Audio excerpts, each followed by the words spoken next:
Hello friends, I am Mukesh Goyal. I hope कि आप बहुत अच्छे हैं। और फ्रेंड्स, आज हम बात करेंगे जो ये अपना बायोन्सी फोर्स है उसके बारे में बात करेंगे। इन्वायरमेंट साइंस में बहुत इंपॉर्टेंट है ये। न्यूमेरिकल यहाँ से पूछा गया है, उसके बारे में बात करेंगे कि किस तरह से न्यूमेरिकल आया है, कैसे इसका सोल्व करना है, और अलग अलग कंसेप्ट्स को पढ़ने की कोशिश करेंगे।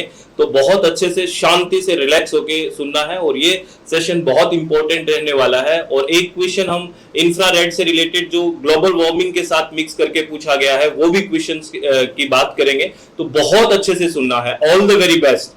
चलो, और इससे पहले कि हम बात करें फ्रेंड्स अपने सेशन के बारे में, मैं आपको एक इंफॉर्मेशन दे देता हूं कि अपनी वेबसाइट है, आपको पता है www.swmg.in या फिर मोबाइल एप्लीकेशन SWMG। इस पे हमने जून सेशन के लिए, इस जून सेशन के लिए आपको इन्वायरमेंट साइंस का 10 की 10 यूनिट्स रिकॉर्डेड बैच मिलेगा, जिसमें 10 की 10 यूनिट के वीडियो लेक्चर्स आपको मिलेंगे 1999 में। अगर आप चाह रहे हैं कि फटाफट 10 की 10 यूनिट आपकी रिवाइज हो जाए और लास्ट टाइम में एकदम प्रॉपर रिवीजन हो जाए, तो ये कोर्स आपके लिए बहुत बेहतर रहने वाला है। 1999 में है। अगर आप चाहते हैं कि पेपर 1 भी रिवाइज कर लूं मैं और पेपर 2 इन्वायरमेंट साइंस भी रिवाइज कर लूं, तो कॉम्बो पैकेज है जिसमें जो 10 की 10 यूनिट्स है उसके रिकॉर्डेड लेक्चर्स हैं, पेपर 1 के भी, पेपर 2 इन्वायरमेंट साइंस के भी। ये है 2450 में, है ना। अगर आप विलिंग है तो ज्वाइन कर सकते हैं। जून सेशन के लिए है ये basically. All the very best. और अपनी वेबसाइट www.swmg.in या फिर मोबाइल एप्लीकेशन SWMG पे आप ज्वाइन कर सकते हैं। ठीक है, ऑल द वेरी बेस्ट। चलो, ये हमारे पास एक न्यूमेरिकल है। इस न्यूमेरिकल को आप देखिए और इसको सॉल्व करते हैं। हम पहले इस न्यूमेरिकल को देखते हैं, फिर इसकी थ्योरी के बारे में पढ़ेंगे, फिर इसको सॉल्व करेंगे।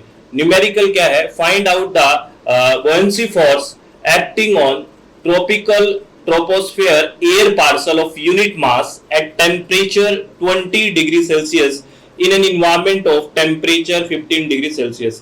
ये आपका एक क्वेश्चन है, वेरी वेरी इंपॉर्टेंट क्वेश्चन है। ये नेट के पेपर में पूछा भी गया है और आपसे दोबारा भी इस कंसेप्ट से क्वेश्चन पूछे जा सकते हैं।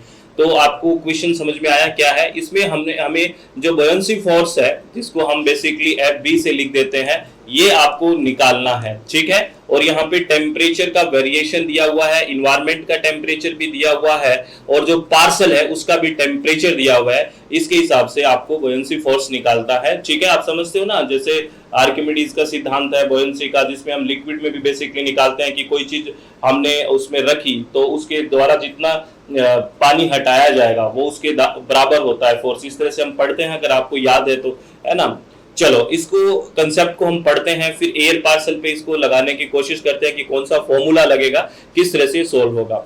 सबसे पहले अगर हम बात करें बुयंसी के बारे में, तो आपको पता है आर्किमिडीज ने ये डिस्कवर किया क्या, एन ऑब्जेक्ट। अगर हम लिक्विड से बात करें, अभी हम बात नहीं करें टेम्परेचर और एयर पार्सल पे बात ना करके, हम लिक्विड में कोई चीज या ऑब्जेक्ट रखते हैं, तब क्या होगा बुयंसी फोर्स के बारे में बात करें तो देखिए, an object that is immersed in a fluid displays some of the fluid, है ना, resulting in buoyant force of the object. The gravitational force minus the buoyant force gives the net specific force acting on object in a fluid.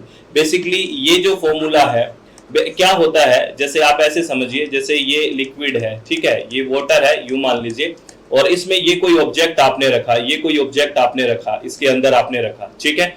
तो इसमें क्या होगा, ये अपनी जितना ये इसका वॉल्यूम है एक तरह से, इतना पानी ये हटा देगा, ठीक है ना, इतना पानी ये हटाएगा।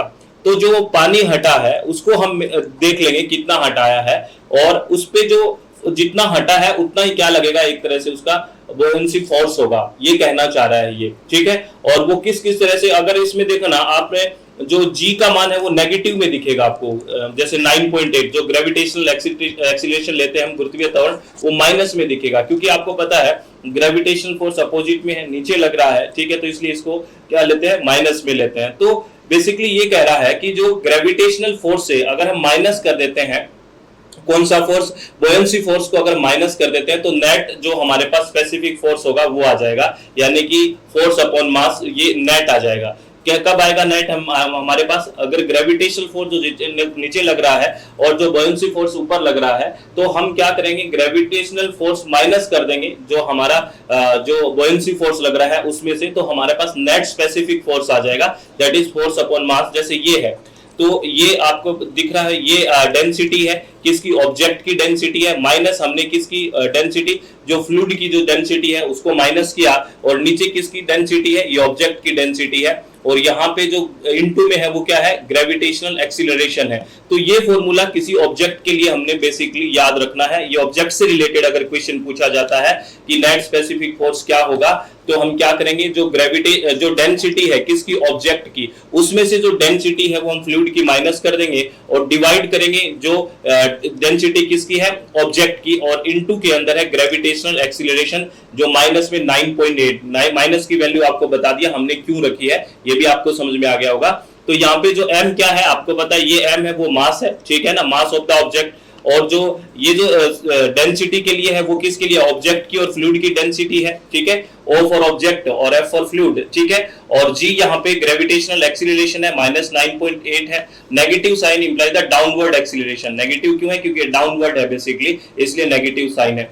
तो ये जो बुओयंसी है ये बेसिकली हमने किस में देखी है, कोई ऑब्जेक्ट अगर हम फ्लूइड में रखते हैं उसके लिए फॉर्मूला है, ये बहुत बहुत बहुत इंपॉर्टेंट है, ये आपको ध्यान रखना है, ठीक है। उस क्वेश्चन पे भी जाएंगे जो हमने देखा था, जो एयर पार्सल पे क्वेश्चन था, तो बहुत शांति से उस क्वेश्चन तक पहुंचना है, वो भी हमें ध्यान रखना है, ठीक है। अब अगर हम बात करें एयर पार्सल वाले की बात करें, वहां पे आपने देखा होगा उस क्वेश्चन में टेम्परेचर दिया हुआ है, इन्वायरमेंट का टेम्परेचर दिया हुआ है, यानी कि सराउंडिंग का, और पार्सल का टेम्परेचर दिया हुआ है। उस बेसिस पे हमें क्या पूछा है, बुओयंसी का जो फोर्स है वो पूछा है।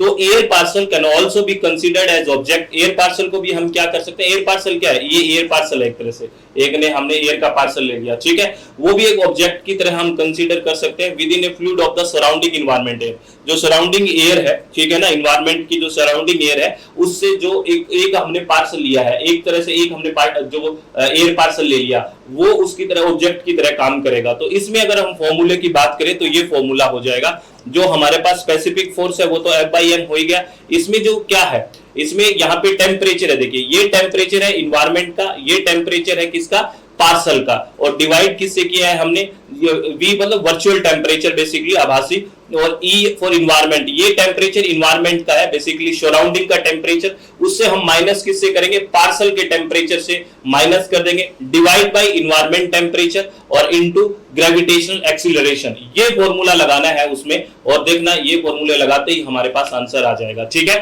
तो हमने देख लिया ना, और बेसिकली जो रिलेटिवली जो ड्राई एयर होती है उसमें जो TV है बेसिकली, जो वर्चुअल टेम्परेचर की बात करते हैं उसको इक्वल हम T मान लेते हैं लगभग, इसलिए हमने ये फॉर्मूला हम डायरेक्ट लिख देते हैं, ठीक है। तो अब आपको ये फॉर्मूला ध्यान रखना है, ये बहुत बहुत इंपॉर्टेंट है। ये फॉर्मूला आप जैसे ही पुट करोगे, है ना, वैल्यूज पुट करो इस फॉर्मूले में, हमारा आंसर आ जाएगा। चलो इस क्वेश्चन को सोल्व करते हैं। सबसे पहले अगर हम बात करें तो हमें उस क्वेश्चन में देखना, अगर पार्सल का टेम्परेचर है 20 डिग्री सेल्सियस दिया हुआ है, चलो मैं आपको वो क्वेश्चन दिखाता हूं, आप उस क्वेश्चन को देखिए क्या दिखाया हुआ। देखो इसमें देखो क्या है, हमें बुओयंसी फोर्स निकालना है, find out the buoyancy force acting on tropospheric air parcel of unit mass as temperature. देखो टेम्परेचर कितना दिया हुआ है, 20 डिग्री सेल्सियस है, और एन इन्वायरमेंट ऑफ टेम्परेचर, और इन्वायरमेंट का टेम्परेचर दिया हुआ है 15 डिग्री सेल्सियस। तो हमें पार्सल का भी है 20 और इन्वायरमेंट का है 15, तो उस वैल्यू को रख देते हैं उस फॉर्मूले के अंदर, देखना सीधा सीधा क्वेश्चन हो जाएगा। तो हमें जो टेम्परेचर दिया हुआ है डिग्री सेल्सियस में दिया हुआ है, और फॉर्मूले में हमें केल्विन में रखना है, तो आपको पता है हम प्लस 273 कर देंगे, 273 को हम प्लस करेंगे। तो अगर हम पार्सल के टेम्परेचर की बात करें तो हमारे पास पार्सल का टेम्परेचर कितना आ जाएगा केल्विन में, 20 प्लस 273 यानी कि 293 केल्विन आ गया। अगर हम इन्वायरमेंट की बात करें तो आपको पता है 15 डिग्री सेल्सियस दिया हुआ है, और इसके अंदर अगर हम 273 को प्लस करेंगे तो 288 केल्विन आ जाएगा। तो ये हमारे पास TP और TE की वैल्यू आ गई, और ये हमें फाइंड आउट करना है, ठीक है ना। चलो इसको फाइंड आउट करने के लिए इसकी वैल्यू रखो, जो TE की वैल्यू कितनी है हमारे पास 288 है, ये रख रहा हूं मैं, माइनस अगर बात करें पार्सल वाली तो टेम्परेचर है 293 है हमारे पास, और अगर डिवाइड कर दें तो हमारे पास है 288।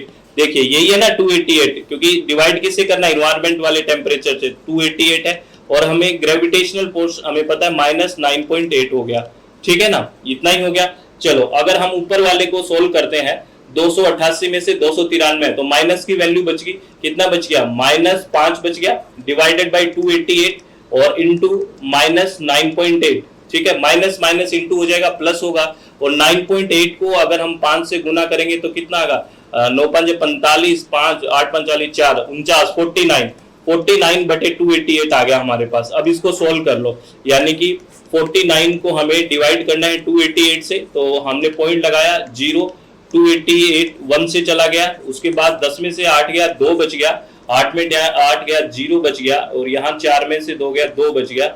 अब फिर एक 0 लगा दो तो 8 ज्यादा हो जाएगा, 7 से चला जाएगा। ठीक है, 7 से देखो, 7 8 56, 6 5, 7 8 56 और 5 61, 1 है ना, 6 24, 2016, तो 2016 मतलब 0.17 आ गया, 0.17 हमारे पास आंसर आ गया। ठीक है, और आपको पता है फोर्स है, और तो फोर्स हमारे पास क्या यूनिट क्या है इसकी, फोर्स जो स्पेसिफिक फोर्स है F/m है ना, तो क्या हो गया स्पेसिफिक, मीटर पर सेकंड स्क्वायर हो गया कि नहीं हो गया, यही होगा ना। आप निकाल लो फोर्स क्या होता है, force is equal to mass acceleration, mass, और ये m ये बटे के बटे रख दिया, अगर इसको हम निकालते हैं इसका तो m से m कट गया।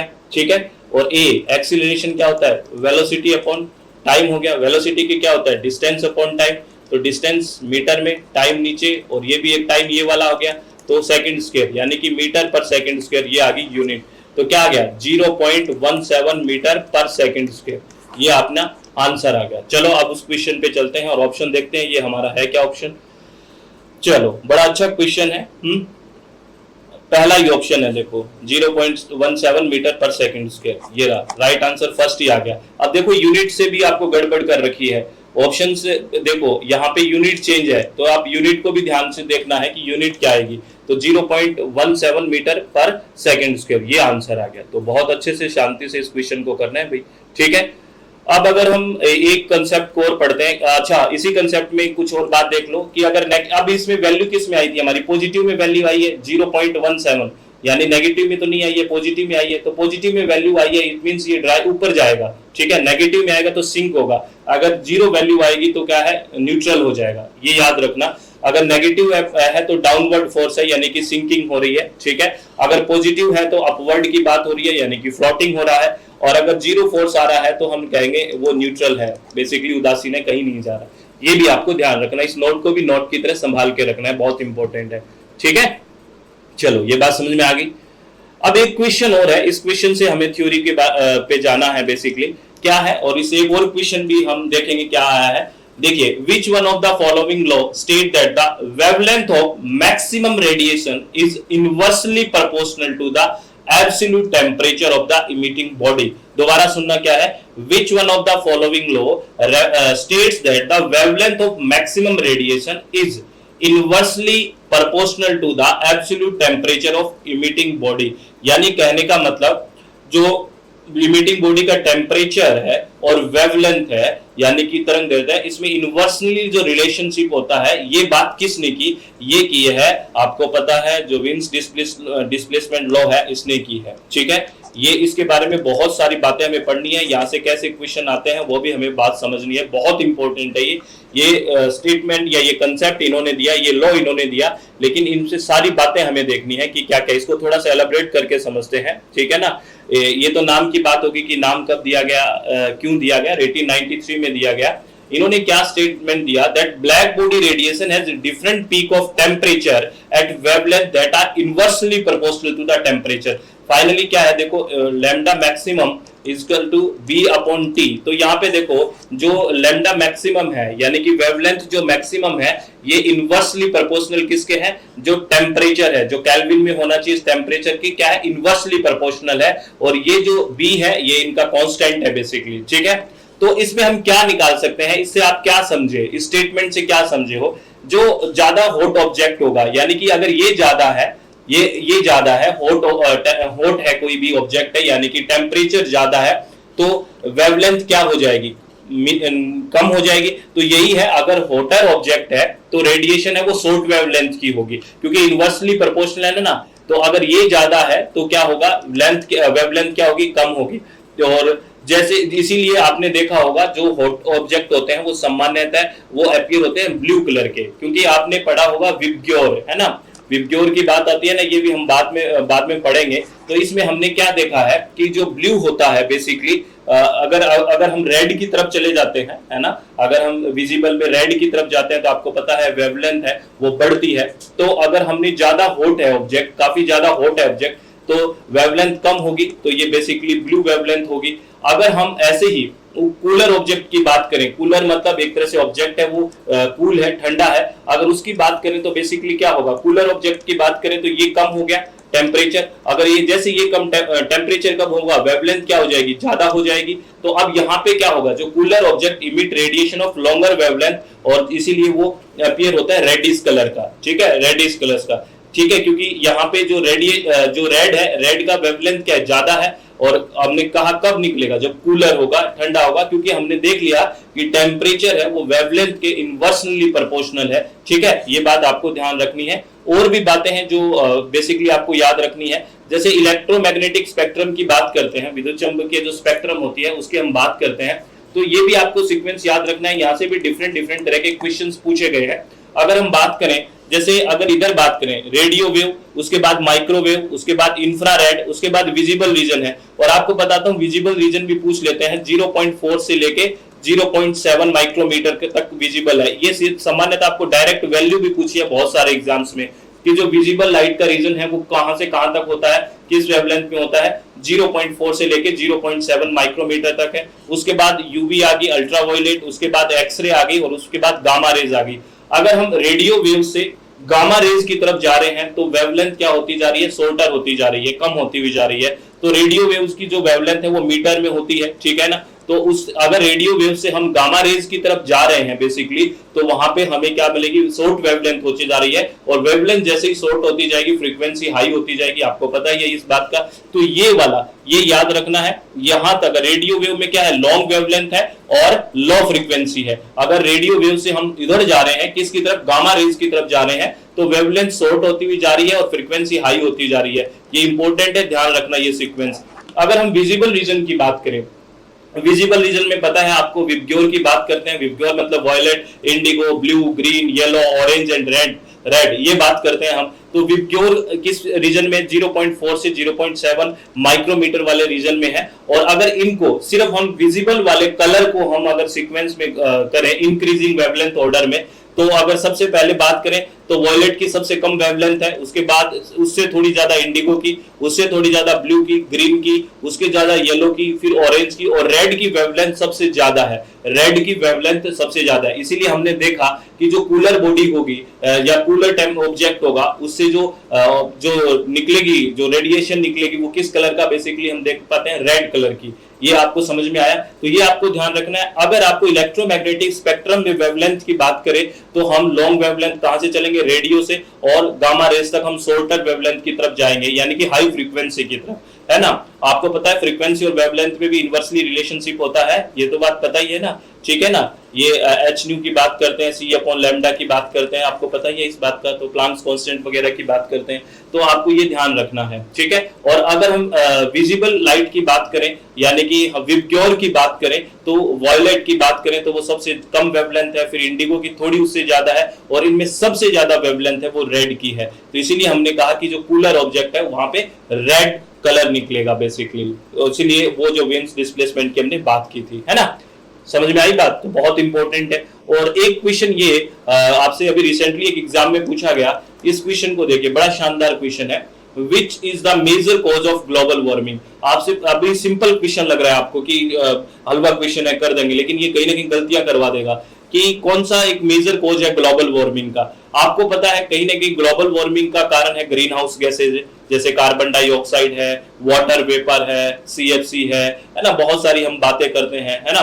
तो अब आपको गैस की तरफ तो जा सकते हो, अब इसको काट सकते हो, ऑक्सीजन वाले को काट सकते हो, कोई दिक्कत नहीं है, ऑक्सीजन वाले को काट सकते हो। कार्बन डाइऑक्साइड वाटर में तो एग्जांपल आपको समझ में आ गया कि आएगा तो यही, क्योंकि वाटर वेपर भी आपको पता है as a greenhouse gas काम करती है। लेकिन अब यहाँ पे ये दो ऑप्शन हो गए, अब आपको कौन सा जो री रेडिएशन होता है उसको ऑब्जर्व करती है, कौन से रीजन वाली को, याद रखना इंफ्रारेड वाली को करती है, ये मोस्ट इंपॉर्टेंट है।